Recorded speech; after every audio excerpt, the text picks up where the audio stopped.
No, honestly, that is nonsense. Nonsense.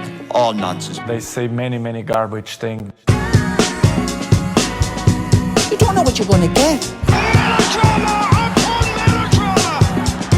This is a utter shameful, disgraceful piece of nonsense. Because he was miles off it yesterday. You'll learn a lot more if you listen rather than topple all Plenty the of time. time, no problem.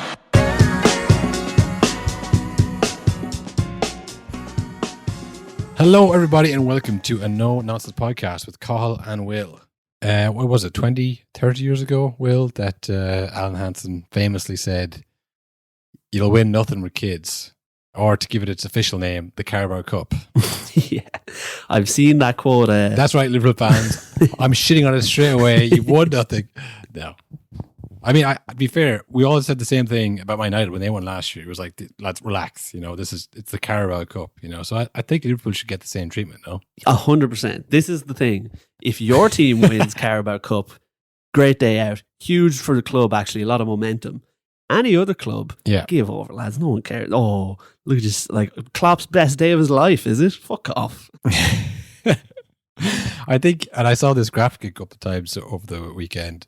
It was like the Carabao Cup, the league, the FA Cup, and the Europa League, and like one crossed off. So it's like, this could be the start of a huge year, rather than maybe Man United's last year was like, look, we've won a trophy. What more can you even do in a year? Yeah. Is there any other trophies bigger than the Carabao Cup? It was a bit more kind of reaching. Whereas if the year's to end with Liverpool winning the Carabao Cup, it would be more of a consolation for Klopp leaving us last season. Like, well, at least they won the Carabao Cup, rather than this is one of his greatest achievements. But I mean, it was a pretty good achievement with the team he had out. No, yeah. Like, again, I'm just annoyed, like, in my own little brain, my own little sad brain about all the things. But when Klopp said that about it being like his biggest trophy or his favourite win or whatever it was in his whole career, I didn't think he was lying or like, I wasn't like, oh, give over. I'd say it was, because that is the type of thing, again, like, enjoy it, mate.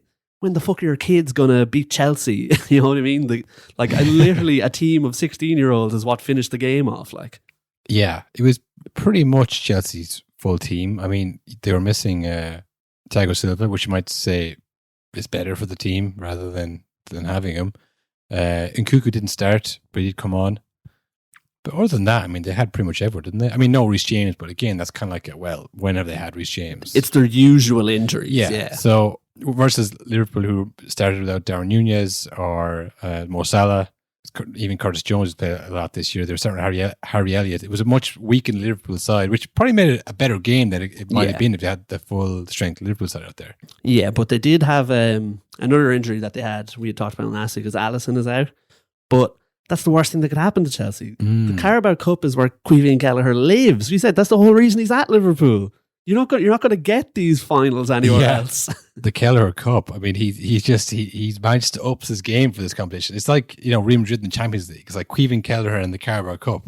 Name a better match. You know, he was very good though. Will he was? He had a very good game. But that is, again, because we were saying like, oh well, if he wants the Ireland, like, to be Ireland's number one or this and that, he might have to leave. But really, if the Ireland fucking selectors see him in huge pressure title winning games like that, and he plays well, that might do him better in their standing than a season full of Gavin Bazunu at Southampton. Do you know what I mean?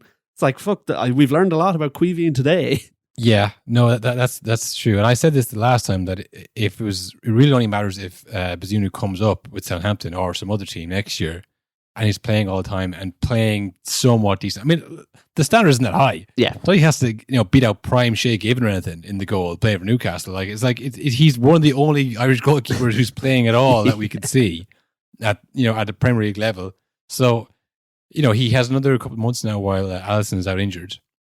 So he'd probably play, you know, big Europa League games, big league games against City, and I don't know who else he has to play, but, you know, he'll have his moments to make mistakes or not make mistakes or have big games. This went a long way towards that, but I think it's more that he's such a good keeper, you'd hate to see him just be on the bench. You feel like he deserves to get the plaudits of of being the great keeper he is. Like after the game, Van Dijk came out and said he was world class. Yeah. It's like, I don't know if you can say that. Can you say that? But this is the thing. It's just we don't see him really week to week, but I'm sure or what they see in training week to week is totally different, you know. But it's just tough when, again, we said this all last week, but when you have literally probably the best keeper in the world in front of you, it doesn't matter how world class you are. He's literally world class. Yeah. Well, it might, like world class is one of these words. We live in a world where things can be your definition of a word. Like racism can be up to whatever you define it as. To me, Will, the way I define world class is that you would make any team in the world. Yeah. Like if they could pick you over the person they currently have, they would pick you, any team in the world. And I think you can have two players who are world class. Like say someone like, I don't know, Harry Kane and Haaland. I think they're both world class because you would obviously City probably wouldn't take Kane, but they would have if they didn't have Haaland, if you saw. And similarly, Bayern Munich would probably take Haaland, but probably wouldn't take anybody else over Harry Kane. But you couldn't go wrong with either guy, is what I'm saying. Yeah. Like even something like Barcelona, they'd probably take Harry Kane over Lewandowski just because of age or whatever. But like that's what world class is. Like any team in the world would take you, bar that one other person. So I think, would any team in the world take Queven Kelleher? Yeah, I don't know. See, they just don't know about him. They just don't know. That's what I'm saying. So if you have a keeper who's like world class, or there's players who think he's world class, he should be out there. He should be seen. He should be getting the financial and all the other plaudits he deserves. That's the only I feel for him. Yeah, but he did. He had a great game. It could have been a very different fucking score and day for Liverpool. He had two saves in particular that were unbelievable. Oh yeah, the Cole Palmer and the Gallagher, yeah. The Gallagher one. The Gallagher one, I felt Gallagher did badly as much. Like he was out very quickly and a lot of keepers were froze, but I think Gallagher's touch let him down big time there. That was a great ball and he really should have finished that one. Yeah, and it was the story of the game really was, it was very scrappy, but sometimes you see a scrappy 0-0 final and it's terrible. This was a great one because it was scrappy in that there was more goal mouth scrambles than you've ever seen in your life in this one game. Yeah. What did you make of Ben Chilwell versus Conor Bradley on that side? You know what? It was very funny because watching the whole game, you're like, Ben Chilwell's he's having a tough time out there. This lad's giving him a game. And then when you saw his liked tweets after, you thought, oh, he really had a game today. Where he said, Carabao Cup is for losers or whatever. Yeah, he liked a tweet from someone saying that. And it was like, the Carabao Cup doesn't matter. It's a nothing trophy. It's a tin pot trophy. No real team in the world cares about. Now, who among us hasn't mistakenly liked a tweet, that we did? Oh, okay, yeah, it might pertain to exactly my situation. I didn't mean to like that one. Was it Photoshop, Will? I don't know. I didn't actually go through Ben Chilwell's likes, The last thing I saw before this game about Ben Chilwell was, I don't know if you saw him, I don't know who he's with. He had some event anyways, but he was wearing like a knitted sleeveless top. Did you see that, like a knitted sleeveless cardigan? I mean, he's in good shape. He's got that long, flowing Prince Charming hair, but I just thought, yeah, it's going to need to take on a peg or two. Shades of James Maddison wearing a backwards cap at the World Cup, where we knew it was all over for England then. Yeah, it's funny because I was thinking, this is a new low for Ben Chilwell being done by like teenagers. By Conor Bradley, who's like relatively new to the league. You're meant to be this experienced player. But I only saw recently there, Will, that Luke Shaw, he's injured there, possibly for the Euros. Yeah. At the time was like nailed on left back. No one else is playing regularly enough or well enough to be in there. But now I was like, I guess it'd be Ben Chilwell. But maybe it won't be now after that. Maybe like, you know what? I think I'd rather just play Trippier left back, to be honest, as a right foot left back than play Ben Chilwell. So it could get worse for Chilwell this year if that's the end result of the season. He gets dropped by England as the only left back on the panel, and then goes out having lost a war of attrition with teenagers. It's funny as well because not the World Cup last time, but the last Euros. Remember we talked about the power rankings. There were so many left backs or right backs. England, they could have brought a full squad with them. It's like the opposite now. They're dropping like flies every week. Oh, yeah. I mean, all of Southgate's decisions have been made for him. He hasn't had to make one tough decision, to be honest. But that's a topic for our Euros preview coming this summer, I'd say, Will. Yeah, that's true. I mean, the thing with all the teenagers or the kids coming on for Liverpool was that they took off their other players. They took off McAllister, took off Conor Bradley actually as well. Was that kind of like, okay, we might lose this, but I'd rather win the league? Or is that like, because you would think that they're just like, let's try and push on. I mean, I guess the fear is that they might get injured if you keep them on in this, like, or hamstring or some kind of muscle tear. Is it better just to throw on the kids? If it goes to penalties, it's a flip of the coin anyway. So, I mean, may as well do it with my full squad for the FA Cup next week or whatever. Or what do you think the thinking was there from Klopp? That's what, because it was funny, like that's what obviously a lot of the talk is, and that's what Carragher shouted during the game, where he's like, this shows that football's not all about money. There's something more, like for some clubs. I was like, this is, I don't know, like I don't think this was some kind of grand plan that's been built up over the years at Liverpool. This was like, our first and second team are all injured. Who do we have left? Whoever, fill the bus, lads. Get whoever you can in. Yeah. And like, look, they were unbelievable, all the young lads that did come on. They didn't, like, the moment didn't swallow them up or anything. But there was a shot during the first half where it showed them on the bench, and it was like a group of children. Like, they looked like wide-eyed and terrified. But they came, like, they pulled it out of the bag. But yeah, I think it's just a necessity rather than, and like, these lads are able for this, or Klopp's like grand plan. Yeah. I think it was like, fuck. But did Endo get injured? Or someone got injured in the game, didn't they? Oh, Gravenberch. Oh, Gravenberch got like trampled on. Yeah. And I thought like one of the most obvious yellow cards, I mean, not at the time, but like when you have that's the VAR. Benefits of VAR, you look back and you go, yeah, it looked like he probably just stood them there to kind of like spite or kind of pettiness, whatever you want to call it, to leave something on him. But he didn't get anything for that, did he? No, it was nothing. Well, not even a foul. But like, that's the thing. I'd say Klopp saw that and he thought, okay, like, again, we have a game on Wednesday. We're the FA Cup and that. And yeah, like, it'd be nice to win the Carabao Cup. But if this is my last ever season and we're currently top of the league, we're still in the Europa League, like, it's going to be, surely it's bottom of the list. Even though I'm sure at the time he wasn't like fully thinking, fuck this off, lad, get the kids on. But you know what I mean? I'm sure that was something they spoke about going into the game. It's like, right, we need to manage the squad here. Whatever you can give us, lads. Yeah, I suppose he did have some level of trust in them to probably send them the message a week before saying, you're on the bus, and then like probably losing their shit or whatever. But like, he still was like, okay, I know that you can do the last 50 minutes here of an absolutely wrecked Chelsea team. I think you can probably keep it 0-0. But I mean, should we play the clip after the game, after he's won? Yeah, definitely. The whole celebration after the game was second to none. They were really special, really, really special. Our people, it's really crazy when you think about.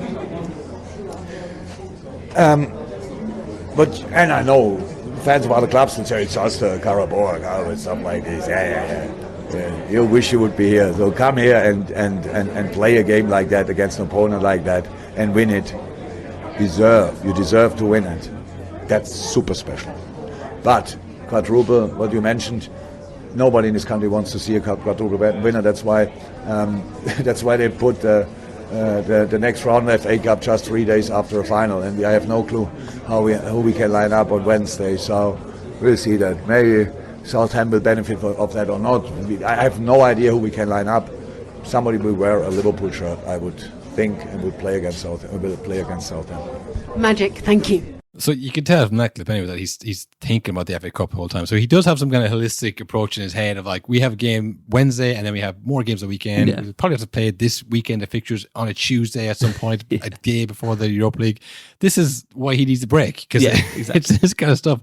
When you're in the quadruple territory, as he mentions there, no one wants a quadruple winner, which honestly, fair. I mean, there's a lot of people very nervous 2 years ago when they're about to win the quadruples. Like, if this happens, I'll kill myself. Yeah, he said that as if like, oh, England should do more to accommodate potential quadruple winners. Like, that's terrible for the game. No one team should be steamrolling all four competitions. I'm sure if they could put the games closer, they would. No, well, that's steamrolling. I mean, that's the thing. They were very close to quadruple. They ended up winning only the two. It was the two cups. It's like, well, they weren't like gonna go over. I think we mentioned the City steamrolling it last year. I was only thinking about that after we stopped recording. Naturally, I started to actually think of what I say after we stopped. I was thinking back to like Inter Milan's missed chances in that games, Lukaku getting in the way of chances while missing his own simultaneously. I was like, actually, that could have been very different when I think about it. Maybe it was closer than I imagined, but yeah, I think it's kind of, You know that kind of cliche of what have you learned from working in retail? It's like if you work harder, you'll get rewarded with more work. Yeah, It's like they don't reward people doing well. If you're in 4 competitions till the end, which surely is the point of being in the competition, then you don't get rewarded for anything. You don't get a break. It's like, well, maybe she got knocked out if you can't handle it. Yeah, it's like it's more the European games. I think that's been the thing for years. We're like, no winter break and that, and then because of that, English teams would just fall apart as the Champions League went on because they had slowly died a death over the months. I just can't see Liverpool putting it together because they don't feel as dominant now as they were a few years ago when they were close to the quadruple. And the players they have, they're all performing well. Like Nunez is banging in goals, but it's that we've seen him have the odd shocker of a game where back when it was Mane, Firmino and Salah, that never happened. They were always fucking top tier every time. What is Nunez's injury, by the way? Because the way he was bursting past Curtis Jones, who was hopping down the steps, I think that was just to celebrate Van Dijk's goal. That wasn't even the end. it was the end in his mind. He was he was the most athletic thing I've seen, a sub ever do. I was like, what's his injury again? Is it mental? Is it, because he seemed... Yeah, he has a broken finger. Bursting by the actual injured players to run out on the pitch and celebrate. I was like, this is classic Darwin. Yeah, but that's the thing. It's like that was either something where that's probably a video that if Klopp saw it, he'd say, what the hell are you doing? Nunez, don't be doing that. Or that is a case of, Nunez, I know you're not fully injured, but if you play this game, you could be out for the rest of the season. Even though you feel fine now, the doctors are saying you're not as fine as you might think. Yeah. I mean, just I suppose on that whole FA Cup, Carabao Cup, being punished for doing well, that kind of thing. Am I right in saying they're all, like the Premier League is completely separate from the Carabao Cup and the FA Cup? But I mean, the whole thing, I'd imagine from the Premier League's point of view, it's like, I don't care about the FA Cup. I'd rather you weren't in that. Exactly. It's not like run by the same people who are like, we want, say, I guess if Klopp was getting at, like, if you want us to care about the Carabao Cup or care about the FA Cup, then, make it worth their while, I guess is what he was saying. But the Premier League's like, I don't want you to play in the FA Cup, honestly. And the FA Cup's like, I don't care about the Premier League. I want you to play, if it's all separate competitions, then there's not going to be a collective incentive to do them all well. So I don't know, maybe Barker's wrong through that one. Yeah. But. He was bang on about one point though of, and it's funny because obviously that's right after the game. He hasn't actually seen anything. Yeah. He hasn't been online. He hasn't been searching on his phone. He's like, other fans of other clubs are saying like, it's only the Carabao Cup stuff. Yeah. But he's like, I bet you'd love to be here. He's like, yeah, you've hit the nail on the head there. Yeah. No, I think it's a great complimentary thing, but it's just like, for whatever reason, the league is harder to win and it means more, and the Champions League is against better teams, typically. So, you can't. And we saw it last year. We saw it last year with United when they won it because it's so early in the season. You lose your next 3 games. No one gives a fuck about the trophy you just won. Who cares about that, lads? Your manager's on the brink here if you don't turn it around.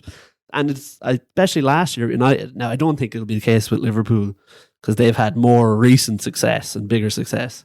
But with United last year, it felt like after they won the Carabao Cup, that was it for the season. They went on holidays because they were like, phew, won a trophy after 5 years or whatever it was. We can relax now. Yeah. And then they slowly slid down the table.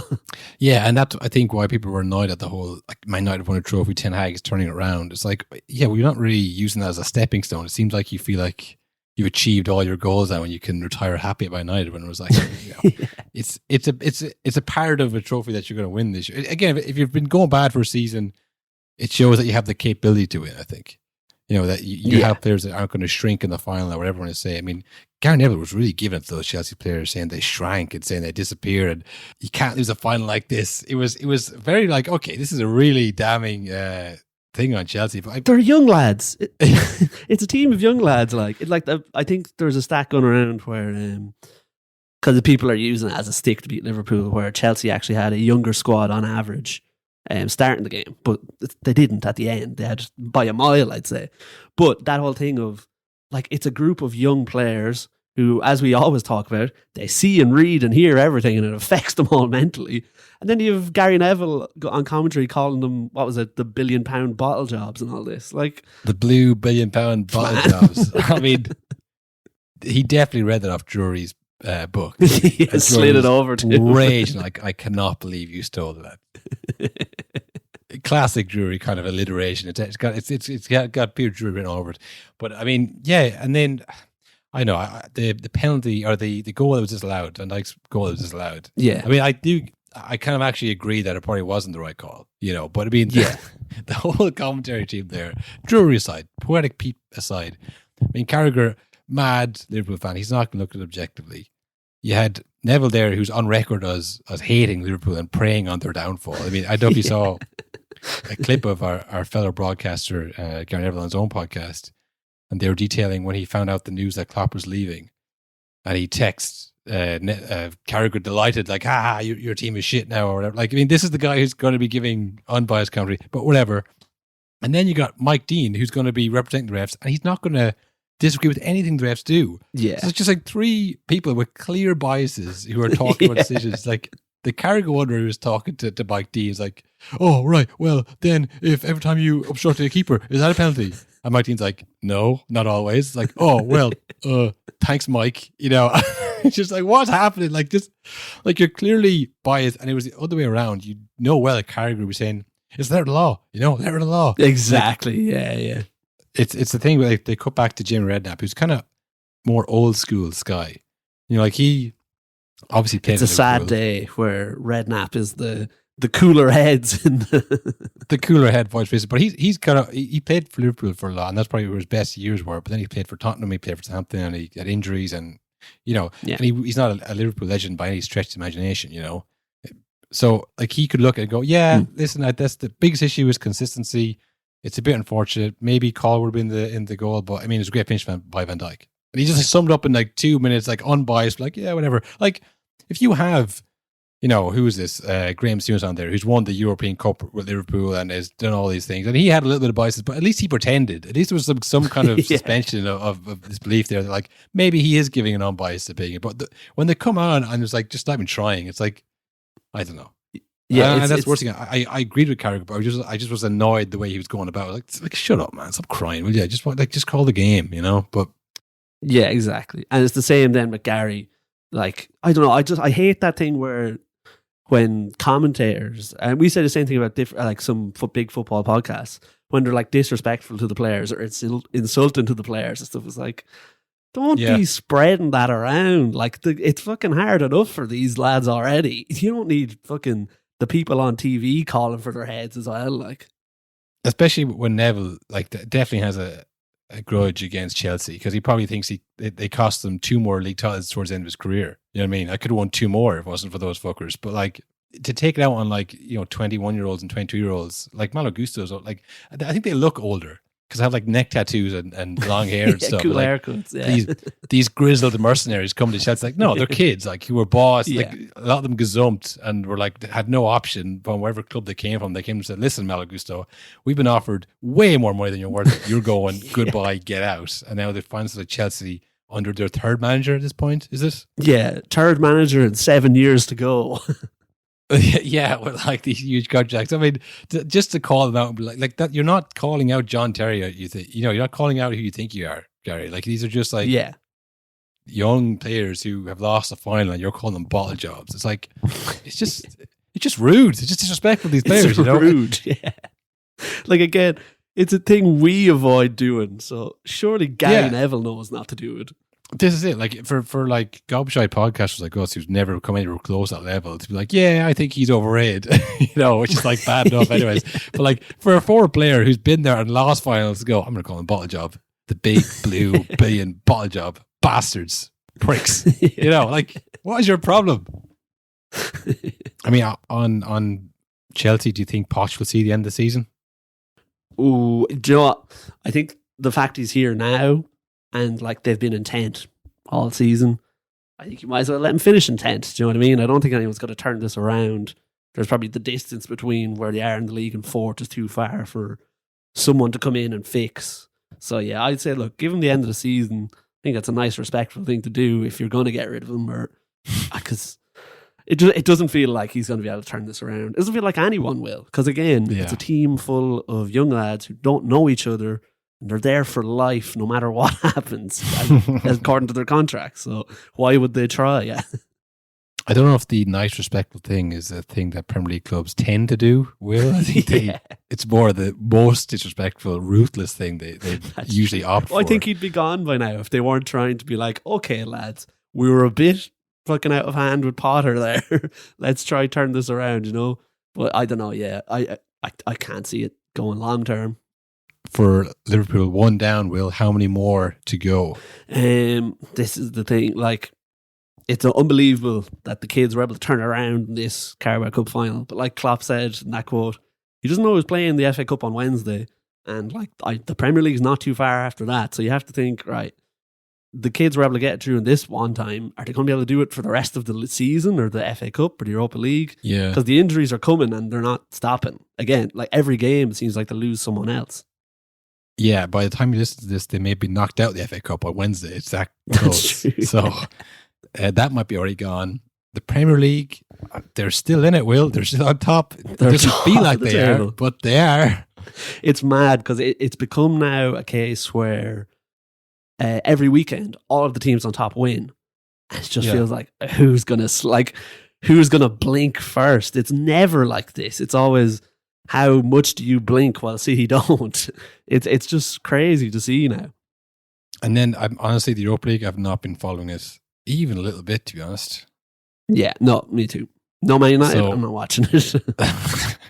So, I don't know, maybe they can win that. It feels almost like disrespectful to say, yeah, I mean, obviously the insert Arsenal, Liverpool or Man United are favourites this year, just by virtue of being in the Premier League. But maybe that is fair. I can't say I've been watching that, but yeah, I think it's a long shot, any of them now, just with the injuries. Not saying that they're not good enough, but just the injuries they had, and seeing the team they finished with, and then have a game now in 2 days from now. I mean, how are they going to manage to do that? I don't know. But yeah, I mean, speaking of the league race there, Will, Arsenal are also still in it. You think they would have, there's like 11 games going on, 10 games to go? It's coming close. We were already in panic stations at this stage last year for Arsenal.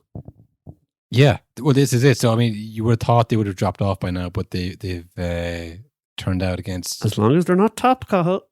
It's smooth sailing. We've been saying it for years. Winning long grass, you know. Yeah, if they went out there and they beat Newcastle 4-1, Eddie Howe will. I mean, it's been a while since we've heard that is he good enough to take them to the next level talk.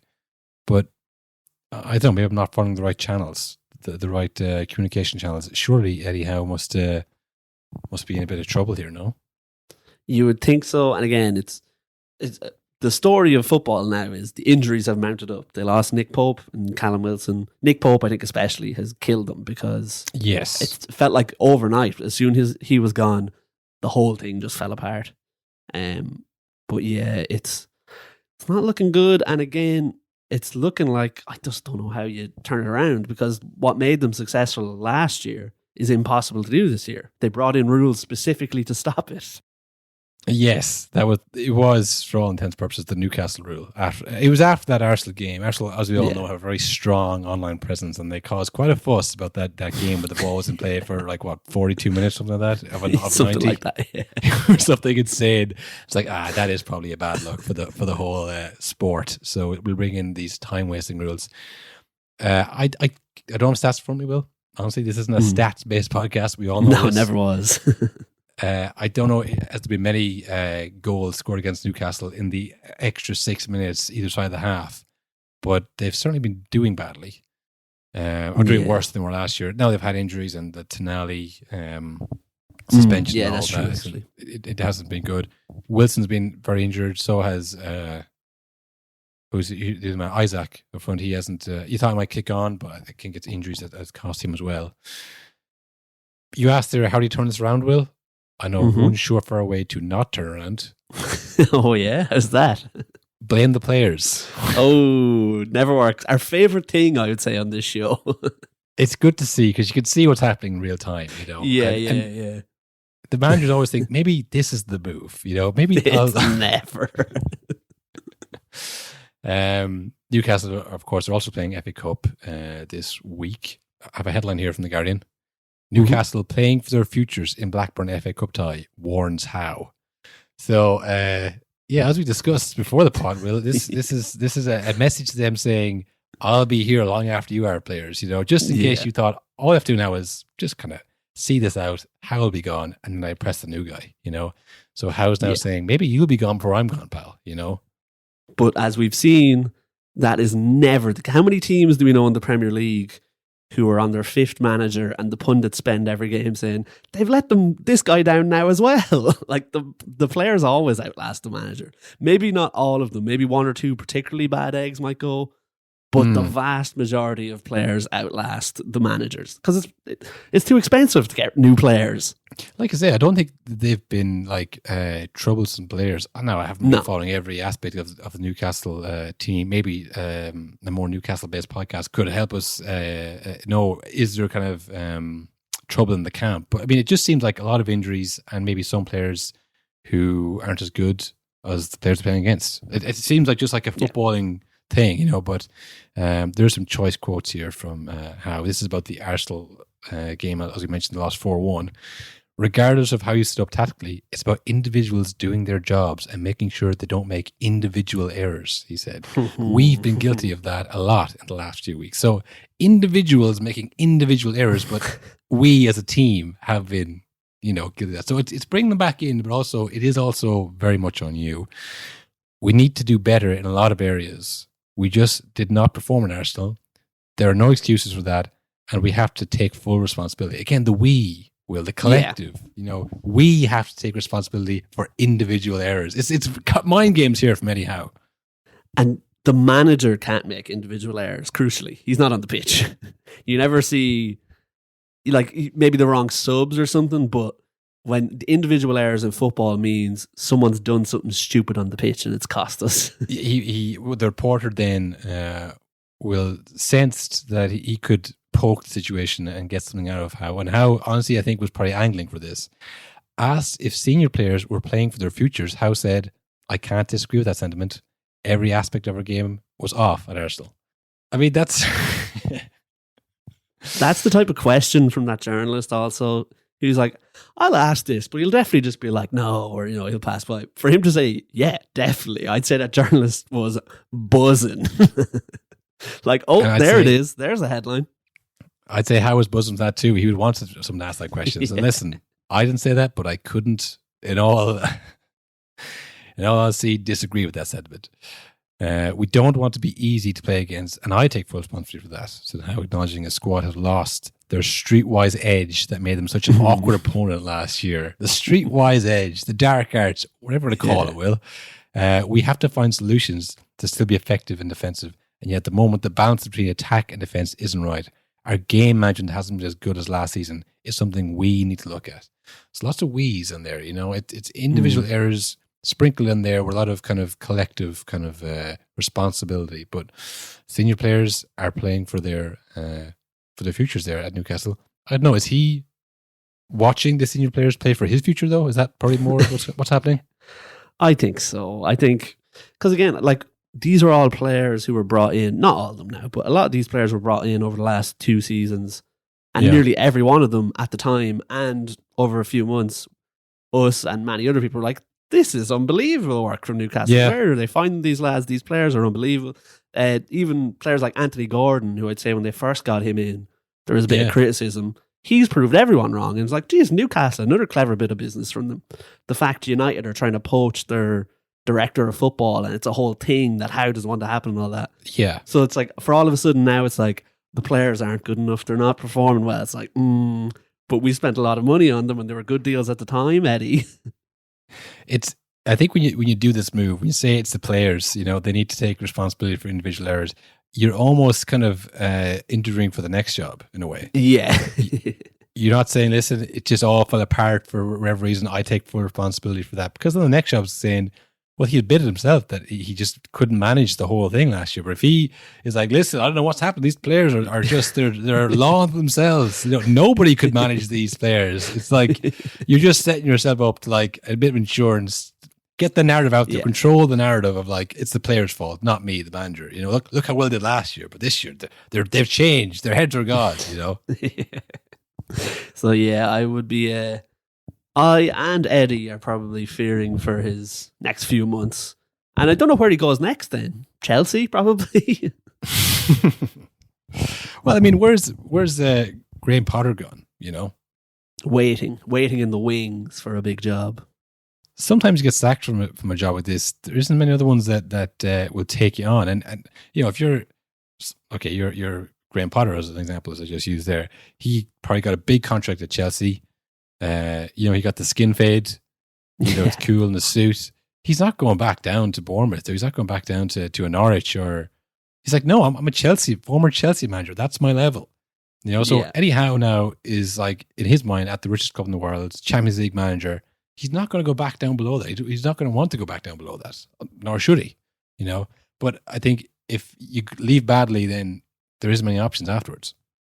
Yeah, 100%. And it's funny as well, you mentioned there Newcastle being a Champions League team, or being a Champions League manager. I saw just before we started recording that, remember we've said a few times, like, is it 5th place for Champions League this year? What's going on? Yes. I think not confirmed, but it's looking like no, because it's all coefficient based. And Man United and Newcastle were so bad in the Champions League that the Premier League lost their guaranteed 5th place, which was definitely set up just to keep them happy.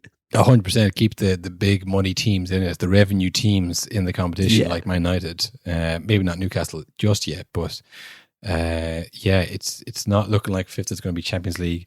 And I mean, we were talking about there Liverpool, Man City, Arsenal kind of keeping the race alive, but Aston Villa are putting a bit of distance between themselves and Tottenham in 5th.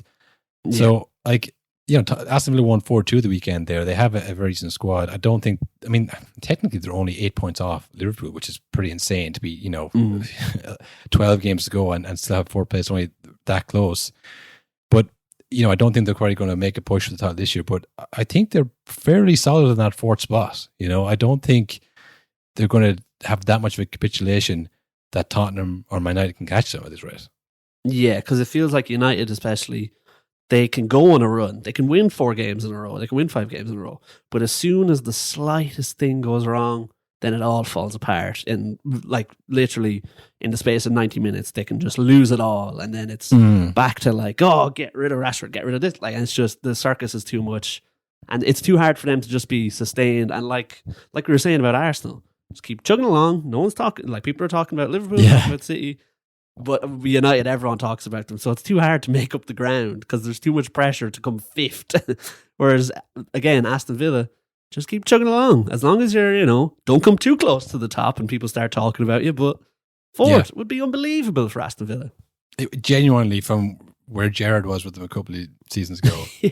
You even think back to like when they sold Jack Grealish to now only a mere 3 seasons later be like, in Champions League, like how do they manage that? They must have spent that Jack Grealish money really well. It's like, well, you'd be surprised actually where they spent that money. But yeah, I mean, it'd be great for them to do it. Tottenham and Man United, they'd really want to hope some luck goes their way. I mean, Tottenham have a game in hand on Aston Villa, but they're on 47 points. Aston Villa on 52. So yeah, I mean, 5 points. That's Villa to lose 2 more games and Tottenham to not lose again. Yes. Not that I'm saying Aston Villa won't lose again either, but I mean, it's just... they just feel solid. They don't feel like they're... Yeah. Like, again, you know what you're going to get from Villa from week to week, which you can't say for Spurs and United, I think. And that's what it's all about, really. Yeah. Well, for United, I mean, the Holland being injured has left those paper over cracks open to the elements, Will. Everyone can see them. See them from space, these cracks. It's insane how much of a difference it was making. Again, like we said, just having someone be an edge on the end of those balls that were just getting lashed across the box, hopefully. When he's not there and they're just getting lashed across the one, it is a rough sight getting through a United game without a proper striker up top. Genuinely, though, it's most teams, isn't it? Like, I mean, you take Watkins out of Villa, you take Exactly, like yeah. Antonio is having a kind of an off and off season where he had really good season up to this. Now they're West Ham are languishing 10th. That's probably put them up to like 6th or 7th if they had Antonio going well. You know, so like it makes it, unless you're like this super team like City or Liverpool, you know, that can just get goals from all over the pitch. Like, and again, you take Haaland out of City, they're not as good either. You know, but yeah, it's a huge loss for Man United, especially, I think. Because it feels like as well, like I know for the other teams, they're losing the strikers, they're missing out on goals, but it feels like United, because they control so little of the games, and it's like it's basically hit and hope and try to get it up there to them, and sometimes it'll work. They'll hit someone in the break, but it's when someone's not scoring goals, then you're open to really getting hammered every game. You might not lose 4 or 5-0, but you'll have none of the ball for 90 minutes. It's looking like it's starting to take shape, Will, and it's not good for you Man United fans out there, or Tottenham fans, I don't think. Although Tottenham, I think, Europa League, would they be happy with that? Probably not. It started off so well, you know, I think that they might actually challenge for the league, and then to not make Champions League would be very disappointing, I think. But it could be worse though, Will. You could be a Nottingham Forest fan. You thought, us and Everton, man, we're getting screwed by this system. You know, we're down here and we shouldn't be. Not that I think Nottingham Forest have been actually penalised yet. No, that'll happen next year. yeah. Everton were certainly penalised. They got 10-point deduction. And also today, Will, on the back of an appeal, that has been reduced to 6 points. So Everton have shot up from 17th to 15th. They're now 5 points clear of safety, which means a lot more down there, as we all know. You know, the inflation of points really goes up the further down the table you go. I can't wait to hear the song they make about this. Yeah, they need 2 more verses at least. It's funny though, because I remember after the Luton United game a week or 2 ago, their manager was asked about, like, you know, how tight it is at the bottom. And when he was talking about Everton, he said, look, I know they have a point deduction, but I'm not taking that into consideration because these things, anything can happen. So I'd say when he saw they got 4 points back, he was like, knew that was going to happen. Great. Yeah. No, the grounds of the appeal, they had 9 different things they appealed on, and the independent commission threw 7 of them out, but they reduced it on 2 things. The appeal board found the original commission was wrong in finding Everton had been less than frank in relation to what they told the Premier League about debt linked to their new stadium, and finding that in being so, the club had breached a league rule requiring an obligation to act in most good faith. Now, I will hold my hands up, Will. They were saying this at the time, be like, we were totally honest and transparent. And I was like, that doesn't matter. Apparently it did. That's huge, yeah. Apparently that's like worth 2 points in the Premier League. Maybe they thought less than frank was a nod to Frank Lampard, maybe. And they went, yeah, Frank was there. Less than frank. What does that even mean? Oh, right. Honest. No, you were honest about it. Yeah, it's funny though to see the appeals board going through and going, all right, fair enough. And then they're like, 2 points. Yeah. The second one, while Everton's representation regarding the stadium were found to be materially wrong, it was not the Premier League's case that was anything other than an innocent mistake. The appeal board also found it was wrong of the commission not to take into account available benchmarks for sanctions such as EFL guidelines. So I guess, again, it was like, well, this is harsher than anything we've ever seen before, which we did the list. Do you remember we did the list of all the mark? Again, we thought, well, that's the rules. Apparently, that's not the rules, Will. Amazing how the board could get it so wrong. It's funny now to think, you have to think Man City's team of super lawyers seeing this are going, oh, good stuff. So you can get these things thrown out with ease. Just takes a bit of complaining for a few months. So yeah, I think after seeing this, those 115 charges I'd say a lot of them will probably just start to fall away as the time goes on. Yeah, I mean, it is amazing. But didn't, what's your man name? The guy in America, Puddin' Pops. You know him. He was in that sitcom. Oh, Bill Cosby. Didn't he get off because something wasn't filed correctly? Yeah, it was something like that. Some kind of legal mistrial or whatever. He's some kind of like, oh, well, you didn't actually bring that in the right way. Yeah. And he got off. He's out of prison. So I mean, like, the law is crazy. Man, you know, like you could tick the wrong box and the whole thing is ruined now. He's innocent. This now. never happened now. So that's kind of what happened with Everton. A Bill Cosby situation, they call it. They Bill Cosby their way out of a 10-point deduction. Yeah. They've Cosby'd their way to home arrest, I think. Yeah, I didn't even think, honestly, about the Man City angle this time. But yeah, there's probably scope then where there was a few I's and T's not dotted and crossed, respectively. So that's probably what's happening right now, actually. That's probably what they're combing through everything. Being, let me just, we're appealing this still, you know? But don't you have to appeal the result? I don't know. Anyways, we're getting out of our depth here. We're deep waters right now. Surely there'll be mistakes in there. There must be. There must be something not taken into account, or there must be. There's no way it's bulletproof. Well, we're after to see this. I'm a lot less confident about City's charges even being real. You know, I don't. Maybe they're all just made up. Did you say Everton got away with one because it was an honest mistake? Yeah, that's what the article here says. Something about the stadium. Sure, surely you could just say that for everything. Do you remember it was like some of the spending was on the stadium, and maybe it was like fine. Yeah. I don't. Well, the club is still digesting the this is their statement actually. Yeah, while Everton's representations regarding the stadium were found to be materially wrong, it was not the Premier League's case that was anything other than an innocent mistake. So they misrepresented the finances of the stadium. They wrote it down wrong on the form, whereas initially maybe the independent board thought they were lying about that, but they later found like actually the guy who was doing that was an idiot and he did it wrong. And the Premier League, oh right, well we thought you were trying to pull a fast one there, but I guess you weren't. You just put an extra zero there, or didn't put an extra zero there, or you know that full stop is actually meant to be a zero. Whatever, I don't know exactly the ins and outs. Well, I like to see the minutes of this meeting, but yeah, it's something about a mistake there, and they got 2 more points in the Premier League for it, which is kind of mad. Yeah, sucker punch for Luton. I think we said that. They were going well, kind of getting some moral victories under their belt, and always like Everton touching distance. Now they are. Forest, yeah, they're 4 points off Nottingham Forest, who, I mean, I guess Luton's best bet now is that Nottingham Forest get a 10-point deduction with like 5 games to go. Yeah, it's an odd state of affairs for the relegation table, I'd say. For any of the teams down there, you're waiting by the phone every day rather than worrying about the actual results. Yeah, no, I mean, it's distracted Burnley and Sheffield on 13 points each. I didn't even notice that before. That's awful. Yeah, they're not doing well. But yeah, we mentioned there earlier on in the show, we got some FA Cup coming up this week.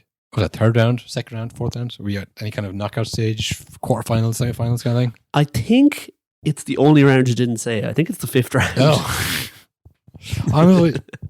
Honestly, I don't know what the numbers mean. Me neither. I've never known.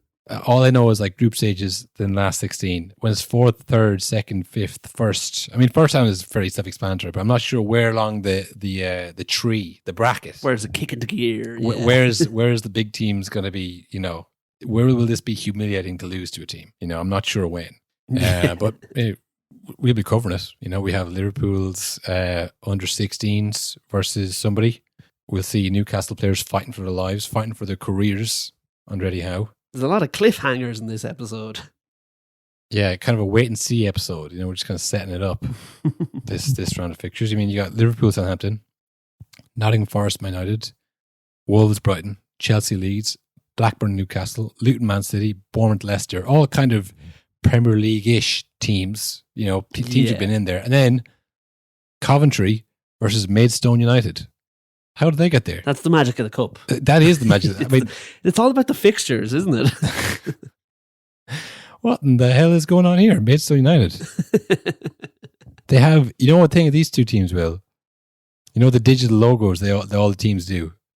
Maidstone United and Coventry said, no thanks. We've got the legacy logos here. Real clubs. Yeah. We got FA Cup coming up Tuesday and Wednesday. We'll be covering that. Ultras only, of course. Click the link in the description of this episode or any episode to become an Ultra. Join the movement.